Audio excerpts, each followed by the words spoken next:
many people make the mistake of hiring someone. If you do not have a clear process that already works, scripts, and lead flow for these guys, they usually don't succeed that well. Sell the metal! Sell the metal! Sell the metal! Sell the metal! Sell the metal! Hey guys, my name is Chris Morrison.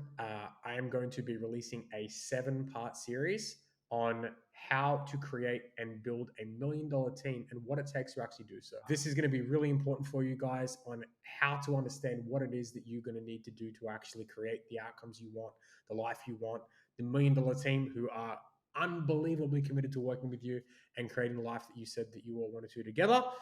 This is going to be video number 3. You're going to love it. Enjoy it. This is terrible handwriting today. How to get results and then examples of what successful or success in that looks like, right? And this is what we call creating a playbook, right? Now, you need to have a playbook for a VA. You need to have a playbook for a media buyer if you want to hire one of them. You need to have a playbook for an account manager. You need to have a playbook for a setter. You need to have a playbook for a closer.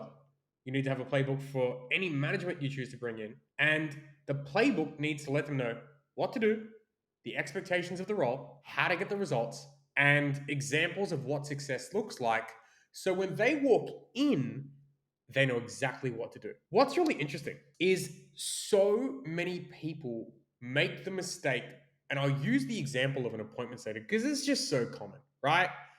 They make the mistake of hiring someone like an appointment setter, which realistically was set up to fail from the immediate second of them actually having started the whole idea of getting an appointment setter on. So the idea was like, you want to get an appointment setter on. And the usual reason is because if you think about the core concept and principle of what a setter should do for you, it's bring people to you who are already qualified and have a desire to change their situation in some way, shape, and form. Now, what's really interesting is that if you do not have a clear process that already works, scripts, and lead flow for these guys, they usually don't succeed that well. And where I see so many people go wrong is, and the best analogy I can think for this, and have spoken about of in the past, but I love using, is like if you were to throw someone into a kitchen who isn't a cook and maybe they have some experience cooking some meals or whatever it is, right?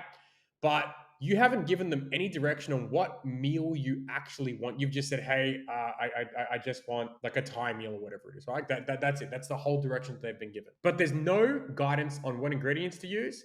There is no guidance on what the step-by-step process and how to, the cooking methodology or the instructions to actually make the meal. Then they have no utensils, right? The actual no pots, no pans, no stove, and no gas. And then they have no ingredients to do anything with as well. So what are we talking about there? There's no instructions, no tools, no ingredients, and no guidance, right? Now, you throw someone into a kitchen like that, and they're going to do the best that they can. However, the real issue there is that you haven't given them what they actually need to succeed. And they will go out and they will find some ingredients, so they'll do that. They will use their own intellect to create a meal that they hope that you like.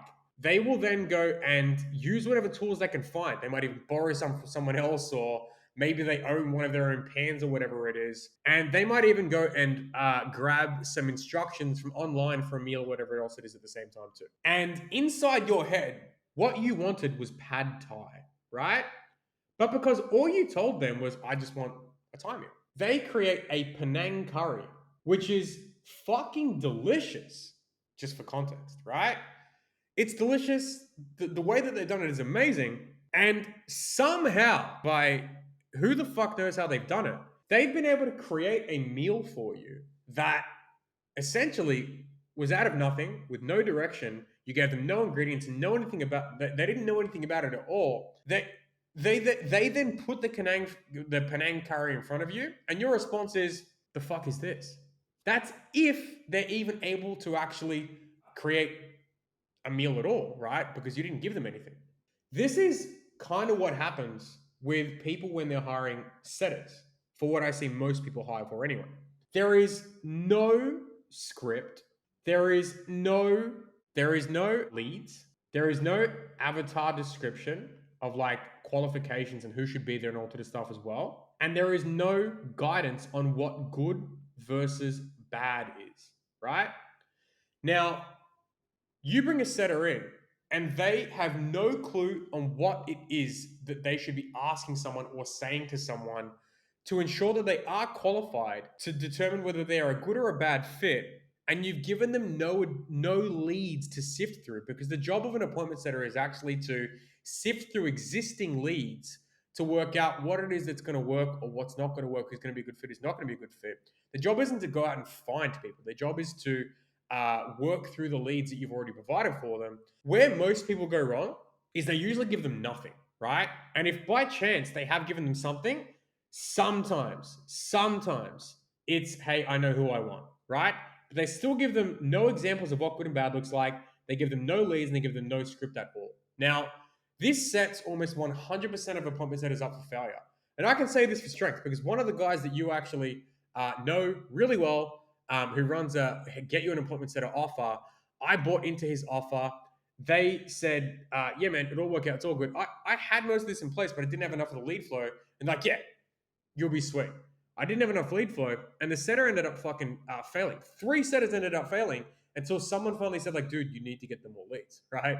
Which became my responsibility and no one else's, if that makes sense. Which is, again, where a huge part of offer linking came in from, because it actually solves a huge problem for that, which is gets you really highly targeted leads for the avatar that you want to work with and gets them inbound for you, and makes it really easy for, if you do want to hire an appointment setter one day, that you actually get to the point where there is people for them to sift through and they actually get the privilege of being able to make money, right? This is the same for all team. They need to know the instructions, what tools, the ingredients, and they need guidance on what good and bad is at the same time as well. This is what creating playbooks is all about, right? You need to be able to explain how you've done it, and you need to explain at a core understanding of like what good and bad is. You need to be able to show examples of that so someone can be able to walk in and actually physically see what all of that looks like. So I wonder if I actually have some examples. So let's go to set a playbook. Let's put that in. Set a playbook. One of the things that we actually help our clients create. There we go. So 2023 set a playbook.